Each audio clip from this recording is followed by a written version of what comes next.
오래전에 제가 보트 한 척을 샀습니다. 굉장히 놀라시지도 않으신데요. 네, 제가 미국에 있을 때 부자들은요 다 보트가 한 척들이 있더라고요. 그래서 제가 한국에 오면 내가 보트를 꼭 사겠다라고 생각하고 한 척을 마련했습니다. 굉장히 비싼 보트가 아니라 이 코스트코에 갔더니 바람 넣어서 이 키우는 38,000원짜리 보트가 있었습니다. 그래서 그걸 한 척을 샀습니다. 그리고 동료 목사님들한테 제가 보트를 한 척 샀습니다.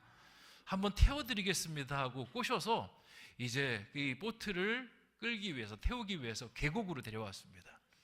이 바람 넣어서 띄우는 보트는요, 이 바다에서 띄우면 안 됩니다. 파도 맞으면 뒤집어집니다.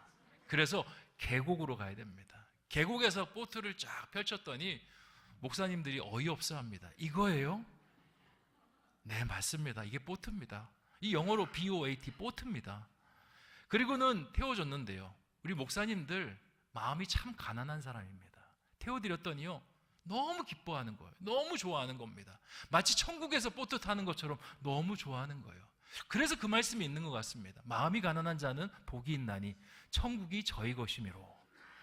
목사님들이 너무 좋아했습니다. 근데 목사님들을 태워줘서 이제 계곡 끝에서 끝까지 제가 이제 노를 저어서 목사님들을 이제 왔다 갔다 태워드리는데 실수를 했습니다. 패착이었습니다. 팔이 너무 아픈 거예요. 제가 노를 저어서 태워줬는데 목사님들은 너무 좋아하는데 한 명 태우고 또 여러 명 못 합니다. 2명 정도 탈 수 있으면 정원이 2명 태워서 이제 계속 왔다 갔다 하는데 팔이 끊어질 것 같습니다. 어쨌든 다 태워주고 나서 굉장히 좋았다라는 피드백을 받았습니다. 이 보트가요 참 재밌습니다. 노가 2개가 있습니다. 이 보트가 앞으로 나가기 위해서는 노를 함께 저어줘야 나갑니다. 아무리 이 노를요 한쪽만 빠르게 젓는다고 해서 절대 보트가 나갈 수가 없습니다. 한쪽을 빠르게 저으면 어떤 일이 벌어지는 줄 아십니까? 빙글빙글 보트가 돕니다. 보트 다들 갖고 계세요? 어떻게 이렇게 잘들 아십니까? 빙글빙글 돌고요, 반대쪽을 돌리면 또 반대쪽으로 빙글빙글 돌아갑니다. 그래서 보트는요 반드시 양쪽으로 저어줘야 됩니다. 그런데 보트가 양쪽으로만 저으면 이제 직선으로만 갑니다. 방향을 바꿀 때는 또 한쪽만 저어야 보트가 움직일 수 있습니다. 제가 보트를 이렇게 움직이면서 한 가지 얻은 깨달음이 있습니다. 우리가 신앙생활하는 교회는 마치 보트와 같다라는 생각을 했습니다. 2축이 있습니다. 2축, 한 축은요 예배라는 축이 있고요, 한 축은 목장이라는 축이 있습니다. 이게 2가지가 잘 저어져야 이 교회라는 방주가요 하나님 나라를 향해서 아름답게 항해를 해나갈 수가 있습니다. 한쪽만 막 저으면요 절대 항해를 못합니다. 목장만 막 저으면 항해가 되느냐? 안 됩니다. 그렇다고 해서 예배만 충실한다? 이것도 나아갈 수가 없습니다. 예배와 목장이 아름답게 조화롭게 그렇게 저어져야 하나님 나라로 많은 영혼들을 태우고 쭉쭉 나아갈 수가 있는 것입니다. 오늘 우리가 읽은 사도행전 8장 14절에서 25절까지의 말씀은요 건강한 교회에 대한 말씀입니다. 어떤 건강한 교회? 2가지 균형이 잘 맞춰진 교회, 예배의 균형과 그리고 소그룹의 균형이 잘 맞춰진 그 교회에 대해서 이야기하고 있는 말씀입니다. 말씀의 시작은 이렇습니다. 예루살렘 교회가 나오는데 이 교회가요 배로 치면 파선 직전입니다. 완전히 기울어졌습니다. 어떻게 기울어졌느냐? 아주 그냥 예배로만 아주 집중되어 있고요, 그리고 예배에서도 모든 사람들이 예배 드리는 것이 아니라 오직 유대인들만 예배 드릴 수 있도록 그렇게 만들어 놨습니다. 그러다 보니까 유대인 밖에 있는 사람들도 예수님을 믿기를 원하고 교회에 관심을 갖기 시작하는데 받아들여지지 않습니다. 그리고 소그룹 모임 별로 크게 관심 갖지 않습니다. 어떻게 해서든 많이 모이고 많이 교회를 채우고 여기에만 관심을 갖기 시작합니다. 그러니까 교회가요 한쪽으로 완전히 치우쳐져서 이제 바다에 빠지기 직전입니다. 교회가 큰 어려움을 겪습니다. 교회가 박해를 받고 예상치 못한 여러 가지 분쟁들과 어려움 속에 교회가요 완전히 소용돌이에 빠집니다. 더 이상 대규모의 인원이 예배 드릴 수 없는 상황까지 이르게 됩니다. 유대교가요, 이 교회를 박해하기 시작합니다. 유대인들만 대상으로 막 끌어모으니 유대인들이 많습니까? 얼마 안 됩니다. 유대교랑 기독교가 서로 땅 따먹게 합니다. 그러니까 유대교가 기독교를 그냥 둬서는 안 되겠다 생각하고는 박해를 하기 시작하는 겁니다. 교회가 예배를 못 드리고요, 교회 문이 닫힙니다. 그리고 예배를 드리던 모든 사람들은 유대와 사마리아 온 지역으로 다 흩어져 버리고요, 사도들만 교회에 덩그러니 남게 됩니다. 교회가 큰 상실감에 빠집니다. 아니, 오순절 성령 강림 이후로 부흥한다 싶었는데 교회가 정체기를 겪고요, 쇠퇴기를 겪고 이제는 완전 교회 문을 셧다운 해버립니다. 얼마나 마음이 어렵겠습니까? 아, 기독교가 이렇게 그냥 불나방처럼 후루룩 날았다가 그렇게 곤두박질 치는 것이냐, 이제 하나님의 복음은 끝이 나는 것이냐, 그런 마음이 들었습니다. 그런데요, 교회가 이렇게 해서 무너질 줄 알았는데 이 교회가 어려움을 겪으면서 교인들이 흩어지는 게요, 복이 되었습니다. 교인들이 유대와 온 사마리아 각지로 흩어졌는데 거기서 안 되던 소그룹이 일어나기 시작하는 겁니다. 교회가 예배만 드렸는데 흩어지다 보니까 억지로 소그룹이 일어나는데, 소그룹이 일어나니까 교회가 다시 살아납니다. 거기에 사마리아 사람들이 교회를 빌립 집사 중심으로 들어오기 시작하고요, 유대 지방에 있는 사람들이 이 흩어진 유대인들을 통해서, 유대인 그리스도인을 통해서 교회 안으로 들어오는 역사가 일어나게 된 것입니다. 이 소문이요, 다시 역으로 돌아서 예루살렘 교회에 전달이 됐습니다. 그것이 바로 오늘 읽은 말씀의 배경입니다. 왜 이런 일들이 일어났을까? 교회가 왜 덩어리로 있을 때는 그냥 멈춰 있는데 흩어지고 나니까 교회가 다시 성장하는 일이 벌어졌을까? 왜 그런지 아십니까? 교회는요, 생명이기 때문에 그렇습니다. 모든 생명은요, 덩어리만 이루어지지 않습니다. 끊임없이 세포 분열을 합니다.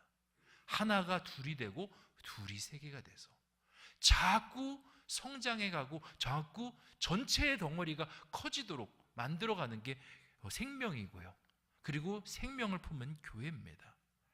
끊임없이 새 가족이 들어오고 끊임없이 전도가 일어나고 끊임없이 교회 안에서 뭔가 부흥이 일어나는 것이 교회가 살아있는 교회고요, 그리고 숨쉬는 교회, 성장하는 교회가 될 수 있습니다.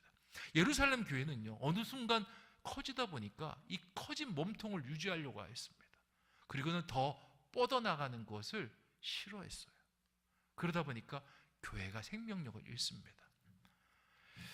인간의 그 세포의 신비를 보면요, 인간의 몸에 있는 세포의 신비를 보면 참 이 복음과 맞닿아 있는 것을 볼 수가 있습니다. 끊임없이 성장해야 살아납니다. 끊임없이 성장해야 온전해집니다. 그런데 모든 세포 중에 성장하지 않는 세포가 있습니다. 그 세포가 뭔지 아십니까? 멈춰있고 그냥 덩어리만 커지는 세포, 암세포가 그렇습니다. 암세포는요, 세포가 하나가 만들어지고 분열하고 소멸하는 이 기능이 망가진 겁니다. 그래서 죽지도 않고요, 계속 불어납니다. 계속 몸속에서 커지다 보니까 어떤 역할을 하면 몸에 독약 역할을 합니다. 그리고는 몸을 죽이는 그러한 암적인, 그리고 안 좋은 그런 역할로 그렇게 변질되고 마는 것입니다. 이런 암에 걸린 생명을 살릴 수 있는 방법은요, 수술밖에 없습니다. 도려내야 됩니다. 주님께서 이 예루살렘 교회를 살리기 위해서 교회 가운데 어려움을 집어넣으셨고 그 어려움을 제거하면서 교회가 다시 살아나는 이야기가 바로 지금까지 8장 앞에까지 사도행전의 이야기였습니다. 우리 신성교회도요, 건강한 교회, 온전한 교회가 되기 위해서는요, 끊임없이 자라나야 됩니다. 끊임없이 세포가 분열돼야 됩니다. 교인이 새로운 교인을 낳고요, 교회가 새로운 교인들을 성장시켜서 세우는 게 진짜 온전한 교회, 건강한 교회가 될 수가 있습니다. 이런 흐름을 봤을 때 우리 신성교회는요, 지금 잘 자라고 있습니다. 아멘이십니까? 지금 모이기를 힘쓰고 있고요, 예배죠. 그리고 새가족들도 얼마나 많이 늘어난지 모릅니다. 작년에 새가족이 116명이 왔습니다. 그리고 지금 3월이 다 안 됐잖아요. 벌써 30명이 넘게 새가족이 왔습니다. 그리고 더 감사한 건요, 이 세 가족들이 우리 교회에 나와서 잘 뿌리 내리고 정착하고 있다라는 사실입니다. 근데 안타까운 부분도 있습니다. 그분들이 정착은 잘하지만 아직 목장에서 그분들을 확 끌어안지는 못하고 있습니다. 목장에서 그분들을 확 끌어안고 목장 안으로 완전히 뿌리가 들어와야 그분들이 이 교회 안에서 생착할 수가 있습니다. 최근 20년 사이에 성장한 교회들을 보면요, 전부 이 소그룹이 살아있는 교회들이 성장했습니다. 이 교회들은요, 코로나 시기에도 성장했습니다. 보통 코로나가 끝난 다음에 교회들이 20-30% 교인들 인구가 빠졌다라고 이야기하거든요. 근데 소그룹이 살아있는 교회들은요, 오히려 코로나 지나고 10%씩 성장했습니다. 제가 10년 전에 섬겼던 교회가 있는데 그 교회는요, 아주 소그룹에 미친 교회입니다. 목사님이 그 신도시 지하, 이렇게 상가 지하에서 교회를 개척하셨는데요, 교회를 개척할 때 모토가 우리 교회는 소그룹을 시작해서 소그룹으로 끝나는 교회다라고 그렇게 모토를 잡으셨습니다. 그리고 처음 교회를 했을 때 성도들을 교회 안으로 어떻게 하면 많이 끌어오냐, 거기에 관심을 안 가졌습니다. 성경대로 본인이요, 예수님의 작은 예수가 되고요, 그리고 자기 안에 12명의 제자를 품는 것부터 시작하셨습니다. 12명의 제자를 품은 다음에 그 12명이 12명을 낳도록 했습니다. 그럼 몇 명이 됐겠습니까? 12 곱하기 12, 144명. 그렇게 됐습니다. 그리고 그 12명이 또 12명을 낳을 수 있도록 교회를 그렇게 만들었습니다. 교회가 갑자기 기하급수적으로 불어납니다. 1000명이 넘게 되고요. 제가 그 교회를 섬길 때에는 교인 수가 얼마인 줄 아십니까? 5000명이 넘어갔습니다. 근데 그 교회 목사님은요, 5000명이라고 이야기하지 말라고 이야기하더라고요. 왜 그러냐니까 앞으로 이 교회는 10,000명으로 커질 교회여서 10,000명 교회라고 그렇게 이야기를 했습니다. 목사님은요, 소그룹에 목숨을 걸었습니다. 그리고 소그룹을 소그룹이라 부르지 않았습니다. 셀이라 불렀습니다. 셀이 뭐냐? 영어로 세포입니다. 끊임없이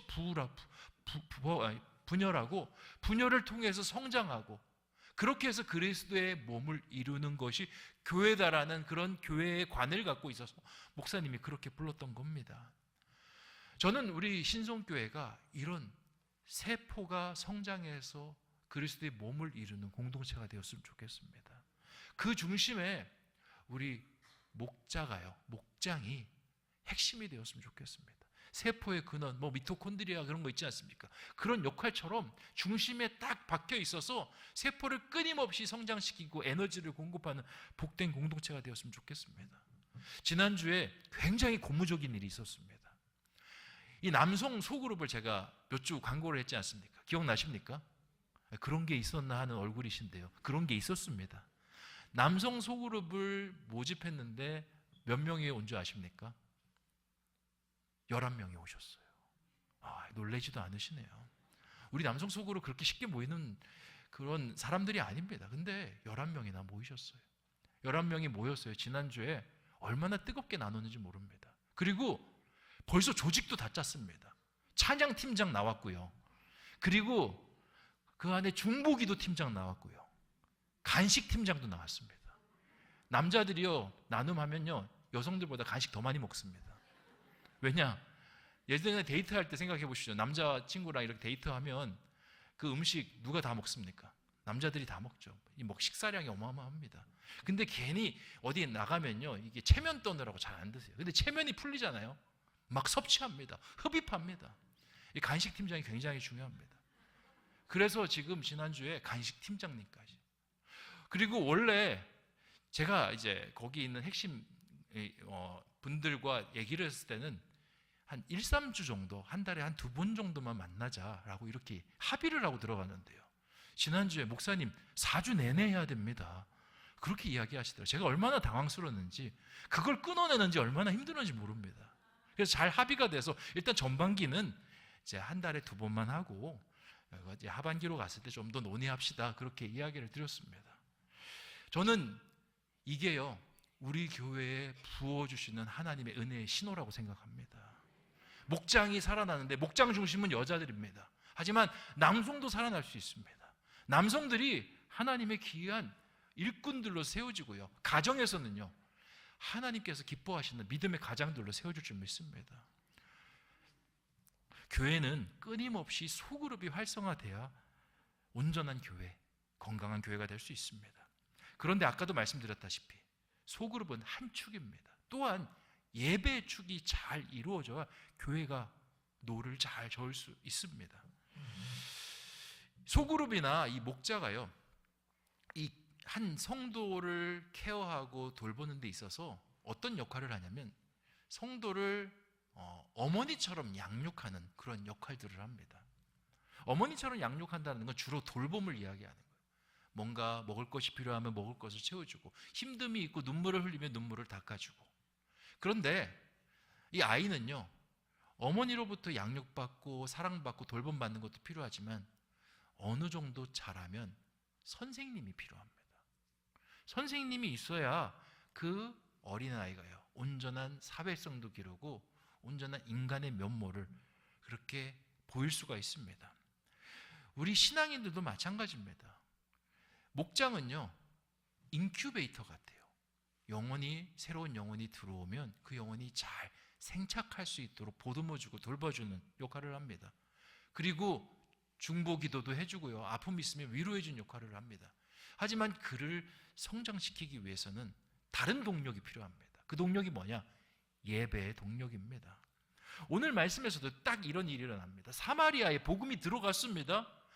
우후죽순으로 기독교인이 생겼습니다. 이 소문을 듣고 사도들이 실사조사를 하러 나갔더니요, 뭔가 비어있는 것을 보게 됩니다. 그 내용이 사도행전 8장 14절에서 16절까지 기록이 되어 있는데 함께 읽어보도록 하겠습니다. 시작.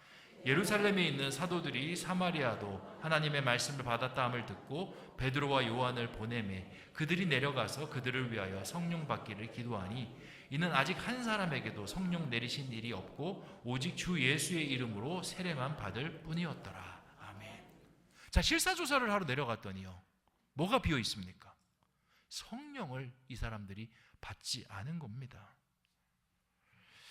세례만 받고요 신앙생활을 하고 있는 것이었습니다. 그래서 사도들이 그들에게 안수하여서 성령을 받게 합니다. 여기 17절 말씀인데 17절은 제가 읽어보겠습니다.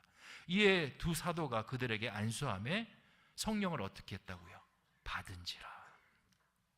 이 장면이 굉장히 중요합니다. 소그룹이요 너무 좋은 인큐베이터 역할을 하지만 약점이 있습니다. 영적으로 성장시키기에는요 그 역할이, 그 기능이 부족합니다. 목장 자체가 부족하고 목자의 역량이 부족한 게 아니라 목장의 어떤 기능 자체가 그런 기능이 없기 때문에 이 일들을 감당하지 못하는 겁니다. 이렇게 생각하면 좋을 것 같습니다. 우리나라에 보육기관이 있고요 교육기관이 있습니다. 서로 다릅니다. 보육기관은 어린이집 같은 곳이 보육기관이고요, 교육기관은 유치원 같은 곳입니다. 이 어린이집은요 주로 아이들을 돌봐줍니다. 교육도 하는데 주된 목적은 아이들을 돌봐주는 역할을 하는 거예요. 근데 유치원이나 초등학교는 어떻습니까? 이 아이에게 가르쳐서 사회에 건강한 일꾼이 될 수 있도록 돕는 것이죠. 목장도 마찬가지입니다. 목장도요 돌봄은 잘할 수 있지만 이 사람을 세우고 성령 충만하여서 하나님 나라 일꾼을 세우기 위해서는요 다른 곳으로 옮겨줘야 됩니다. 그게 어디냐? 바로 예배 공동체, 말씀 공동체, 그리고 성경 공부 공동체로 그렇게 보내셔야 됩니다. 우리 목자님들 잘 들으셔야 됩니다. 목원들을 세우려면요 자꾸 이런 훈련의 장소로 밀어넣어야 돼요. 전반기에는 마가의 다락방이 있지 않습니까? 꼭 참여할 수 있도록 독려하셔야 되고요. 그리고 한 달에 한 번 온기 충만 있지 않습니까? 나와서 훈련 받을 수 있도록, 기도 훈련, 말씀 훈련 받을 수 있도록 해야 됩니다. 그리고요 하반기에는 말씀 사경에 있지 않습니까? 이 말씀 사경에 나와서 말씀으로 충만해질 수 있도록 도와야 이 사람이 세워질 수 있습니다. 목사님 너무 힘든데요. 이 사람을 케어하는 것만 해도 힘든데 이 사람을 이렇게 교육시키고 세워나가는 일, 그 자리에 자꾸 이 사람을 밀어넣는 일, 이것까지 하면 저 감당 못합니다. 그 일이 힘들고 어려운데요 그 일을 하면 목자님들에게 도움이 됩니다. 왜냐? 그 사람이 서잖아요. 그 사람이 예비 목자가 되고 부목자가 되고요. 그리고 목장을 함께 이끌어 나가는 동역자가 됩니다. 처음부터 동역자를 만들려고 해서 어떻게 만들 수 있습니까? 그 사람을 훈련시키고 세워야 동역자가 될 수 있습니다. 예수님의 제자들도요, 예수님과 3년 동안 같이 다니면서 배웠기 때문에, 예수님이 하나하나 가르쳐 주셨기 때문에 예수님의 제자, 나중에는 사도가 될 수 있었던 겁니다. 예수님에게 플러스였죠. 예수님 혼자 사역하는 게 훨씬 더 쉬웠을 겁니다. 제자들 엉뚱한 소리 많이 하고요, 예수님에게 부담이 될 수도 있고 짐이 될 수 있습니다. 하지만 그 사람들을 세웠더니 예수님의 사역이 나중에 탄력을 받고 교회가 성장하는데 팍팍 치고 나가는데 그런 부스터 역할을 하게 되는 겁니다. 오늘도요, 이 말씀에서 사도들이 사람들에게 안수를 하자 성령이 임재하기 시작합니다. 이 성령이 임재하는 순간 이 사람들이 전과는 완전히 다른 삶을 살게 됩니다. 전에는 너무 의존적이었고, 이 빌립이나 유대인 그리스도인들이 손을 떼면 금방이라도 쓰러져 버릴 것 같은 사람들이었는데요, 이젠 손을 떼지 않아도 자립하고 스스로 신앙생활을 할 만큼 올라서는 그러한 놀라운 역사가 일어납니다. 18절을 보면요, 이 변화가 얼마나 뚜렷한지 어떤 사람은요, 이 변화의 힘을 돈으로 좀 살 수 없겠냐, 그렇게 이야기하는 모습이 나타납니다. 18절 말씀 제가 읽어보겠습니다. 시몬이 사도들의 안수로 성령 받은 것을 보고 돈을 들여. 이 시몬이라는 사람은요, 앞서 9절에 나왔던 사람인데 그 사마리아 도성에서 마술을 가지고 사람들을 현혹하던 사람입니다. 마술을 가지고 자칭 큰 자 행세를 하던 사람이었습니다. 근데 예수님을 만나고 난 다음에 이걸 내려놨어요. 그렇게 있는데 막 성령이 임하니까 사람이 뒤집어지고, 막 전에 굉장히 소심하게 복음에 대해서 그렇게 자리를 잡고 있던 사람이 성령 충만하니까 뜨겁게 복음을 사모하고 다른 사람에게 복음을 전하는 막 이런 일들을 하니까 저 성령이 뭐야? 나도 저 성령 사고 싶다라고 이야기하는 거예요. 그러니까 믿음이 없는 사람 눈에도 확연한 변화를 보이는 것이 이 성령의 역사라는 겁니다. 그러니까 우리 목자님들이요, 목장을 세우기 위해서는 무조건 우리 목원들 성령 충만할 수 있도록, 훈련될 수 있도록 그렇게 밀어놔야 돼요. 하나님께서 훈련하고 영적으로 그 사람이 세워질 수 있도록 그런 프로그램에 나가도록 하면요, 하나님이 그를 변화시킵니다. 그를 하나님께서 새로운 인물로 막 바꾸어 나가셔요. 사도들은 돈으로 성령을 사려고 하는 시몬을 야단칩니다. 20절 말씀입니다. 베드로가 이르되 내가 하나님의 선물을 돈 주고 살 줄로 생각하였으니 내 은과 내가 함께 망할지어다. 사도들이 꾸짖습니다. 근데 시몬을 심판하기 위해서 꾸짖는 것이 아닙니다. 이 말을 하는 이유가 있습니다. 22절에 나왔는데 같이 한번 읽어보겠습니다. 시작. 그러므로 너희 이 약함을 회개하고 주께 기도하라. 혹 마음에 품은 것을 사하여 주시리라. 아멘. 네가 잘못 알고 있으니 제대로 신앙생활을 하라라고 이렇게 좀 엄하게 꾸짖고 있는 겁니다. 우리가 목원들을 영적으로 훈련시켜야 되는 이유가 여기 하나 더 있습니다. 훈련이 없고 돌봄만 있으면요, 시간이 지날수록 이렇게 시몬처럼 이상한 신앙생활을 하게 됩니다. 훈련이 없잖아요. 예전에 섬기던 대로 그렇게 신앙생활하는 모습이 튀어나올 수 있습니다. 한국교회의 초대교회 역사를 보면요, 우리 한국 기독교인들이 예배당에 올 때 이상한 짓을 했습니다. 실제 기록입니다. 예배당에 와서 십자가를 보고 십자가에 2번 절했습니다. 왜 그랬을까요? 불상에다가 절하고 다른 어떤 우상들에게 절하던 그 습관이 남아 있어서 그렇게 무릎 꿇고 절하는 모습을 보였다라고 그렇게 선교사들이 기록을 하고 있습니다. 그분들이 마음이 나빠서 그랬을까요? 아니요, 몰라서 그런 겁니다. 실제로 제가 예전에 중국에서 들은 일이 있었는데, 중국이 이제 개방을 하고 나서 뭐 여러 가지 자본주의도 들어갔지만 기독교도 들어갔습니다. 선교사들 들어가고요. 근데 중국이 마치 이 복음에 대해서 스폰지 같았습니다.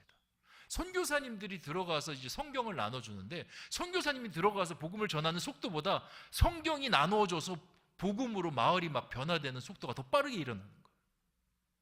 우리나라도 그런 적이 있습니다. 예전에 대동강변에 제너럴 셔먼호를 타고 토마스 선교사님이 들어왔는데요, 복음도 전해보지 못하고 칼 맞아 죽습니다. 그리고 죽으면서 이 성경책을 꼭 읽어달라면서 자기를 죽였던 사람에게 넘겨줍니다. 그 사람이 박충건이라는 사람인데, 그 사람이 그 성경을 받아서 읽진 않고요, 종이가 귀하니까 집에 도배지로 씁니다. 집에 도배지로 잔뜩 붙여놓으니까 누워있으면 뭐가 보입니까? 말씀이 보이잖아요. 그 말씀을 읽고 진짜 실제로 예수님 믿게 됩니다. 그리고 그 집에 놀러왔던 조카 이영태라고 있는데, 삼촌 집에 놀러오니까 맨날 벽에 그것만 있잖아요.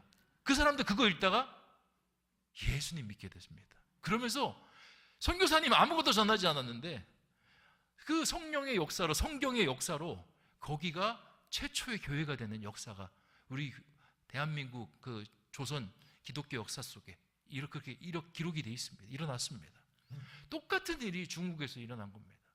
성경이 먼저 퍼져지고요, 성경을 읽고 사람들이 막 우후죽순으로 예수님을 알기 시작합니다. 그러면서 오히려 요청합니다. 제발 우리 마을에 선교사님 좀 보내달라고, 우리 마을에 말씀 전해주실 분 보내달라고.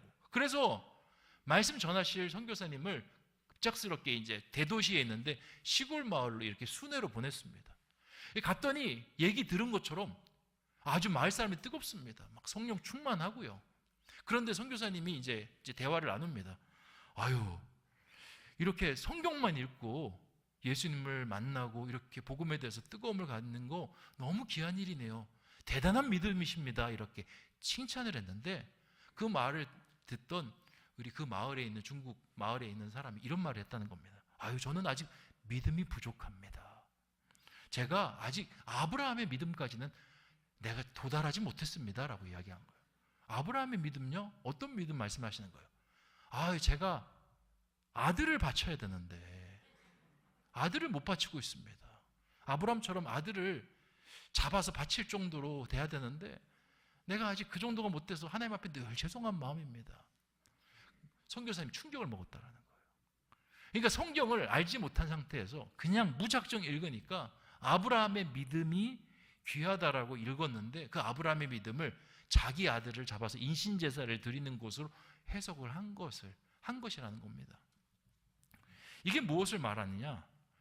믿음을 제대로 교육받지 못하고요, 온전한 신앙으로 이렇게 올라서지 못하면요, 이상한 신앙이 될 수밖에 없다라는 겁니다.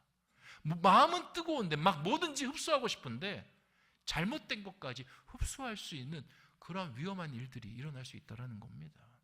그래서 교회는 두 가지가 함께 가야 됩니다. 소그룹이, 목장이 잘 성장해서 함께 가는 거 필요하고요, 또 하나가 뭐냐? 예배와 그리고 교육이 함께 나아가는 것이 필요합니다. 시몬도 똑같습니다. 예수님에 대해 들었고 성령이 역사하는 거 봤습니다. 그러니까 뜨거워졌죠. 그러니까 돈 가지고 그거 사겠다는 겁니다. 나쁜 마음 아닙니다. 그걸 돈이라도 사고 싶은 마음이 얼마나 간절했습니까? 사도들이 그 순수한 마음 알았습니다. 그래서 친절하게 가르쳐줬습니다. 그러는 거 아니야, 회개하고 온전한 성령을 받아라.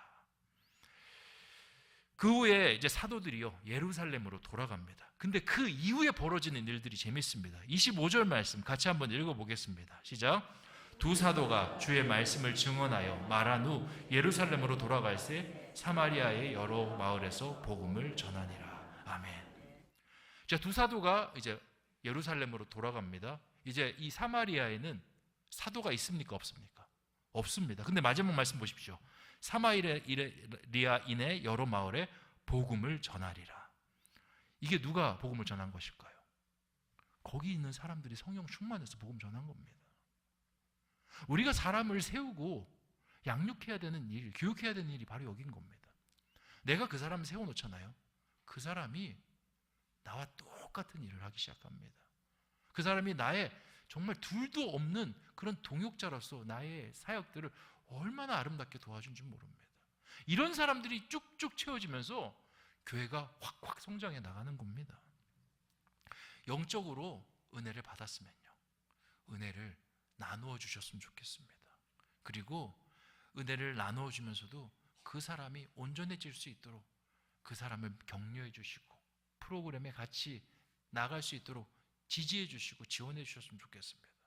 똑같이 우리 가운데 일어난 이런 일들이 일어날 수 있습니다. 처음에는 하나의 목장이었는데 나중에는요 2개의 목장이 되고요, 3개의 목장이 되고 12개의 목장이 만들어지면 내가 12명만 전도했지만 144명을 전도한 것과 똑같은 역사가 일어나는 겁니다. 저는 신앙생활을 하면서 참 안타깝게 여기는 신앙인들이 있습니다. 그 신앙인들이 누구냐? 바로 썬데이 크리스찬입니다. 저는 썬데이 크리스찬을 볼 때 참 성령이 그들 마음 가운데 있는가라는 의심이 듭니다. 왜냐? 성령이 마음속에 있으면요 가만히 있질 못합니다. 그건요 생명을 일으키기 위해서 끊임없이 우리의 마음을 자극합니다. 마음이 불붙는 것 같아서 예수 그리스도를 주라 시인하지 않으면 견딜 수 없는 것이 성령 충만한 사람입니다. 근데 썬데이 크리스찬은요 착각하고 살아갑니다. 내가 예수님 믿으니까 천국은 내 것이고 나는 이대로만 있으면 천국 가는데 영생 받는데 전혀 문제가 없다. 어쩌면 이게 성령 받기 전에 사마리아 사람들의 모습이 아니었나라고 생각합니다. 이 상태로는요 절대 천국 못 갑니다. 이 상태로는 절대 영생 없습니다. 이 마음속에 성령이 들어와서 나를 완전히 바꿔내야 됩니다. 새로워져야 됩니다. 복음을 전하지 않고는 견딜 수 없을 정도로 사도들은 돌아갔지만 그 안에서 복음을 전하고자 하는 열정으로 충만히 채워진 사람이 성령 충만한 사람, 구원받은 사람, 영생을 얻은 사람입니다. 말씀을 정리하겠습니다. 오늘 목자 헌신 예배로 모였고 오늘 교회가 어떻게 새롭게 성장하고 변화해 나가는가 말씀을 같이 나누었습니다. 그 중심에는요 목장이 있었습니다. 흩어진 유대인 그리스도인들의 목장이 있었고 그들이 교회의 새로운 부흥을 축을 감당하면서 교회를 부흥시켰습니다. 하지만 그 부작용도 나타났습니다. 돈으로 이 성령을 살려는 모습, 무지해서 그렇습니다. 하지만 잘 세워주니까 사도들이 떠나간 후에도요 그들이 그 땅에서 복음을 전하는 놀란 일꾼들로 세워졌습니다. 우리 신성교회가 앞으로 이런 교회가 되기를 원합니다. 내가 복음을 전했던 그 뜨거움이 내가 정말 양육했던 그 사람의 마음속에 들어가서 그 사람도 누군가를 끊임없이 교회로 불러들이고 그리고 사람을 양육하는 아름다운 교회. 그래서 우리 신성교회가 정말 하나님 기뻐하시는 교회로 성장하고 부흥하고 발전하는 그런 복된 은혜가 있기를 주님의 이름으로 축원드립니다. 기도하겠습니다. 좋으신 아버지 하나님, 오늘 바른 신앙으로 이끄는 사람들이라는 말씀으로 같이 은혜를 나누게 하여 주시니 참으로 감사합니다.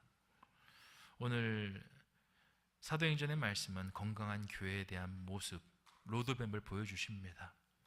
건강한 교회는 자기들끼리만 모이면 된다, 자기들끼리만 예배 잘 드리면 된다, 그런 교회가 아닙니다. 예배도 잘 드리면서 흩어져서 정말 그 안에서 생명력 있게 번성하려는 교회, 끊임없이 성장하고 새로운 일꾼들을 세우려는 교회가 건강한 교회입니다. 우리 신성교회에 하나님께서 새가족들을 많이 보내주셨습니다. 잘 뿌리 내리게 하여 주시니 참으로 감사합니다. 목장에서 그들을 끌어안게 하여 주시고 또 그들이 새로운 목자로 거듭나서 또 새로운 목장을 이루고 교회를 더 풍성하게 바꾸어 나가는 역사가 있을 수 있도록 인도하여 주시옵소서. 꿈을 크게 꿉니다. 그리고 입을 크게 엽니다. 채우실 분은 주님이십니다. 이루시는 분은 주님이십니다. 그 가슴 뛰는 사역에 목회자만 가슴 뛰는 것이 아니라 온 성도가 함께 가슴 뛰는 그 역사가 있게 하여 주시옵소서. 특별히 목장을 위해 수고하시는 우리 목자들 기름 부어 주시고 또 예비 목자들, 부목자들 많이 세우셨습니다. 하나님 합력하여 선을 이룰 수 있도록 축복하여 주시옵소서. 감사를 드리오며 모든 말씀 예수님의 이름으로 기도하옵나이다. 아멘.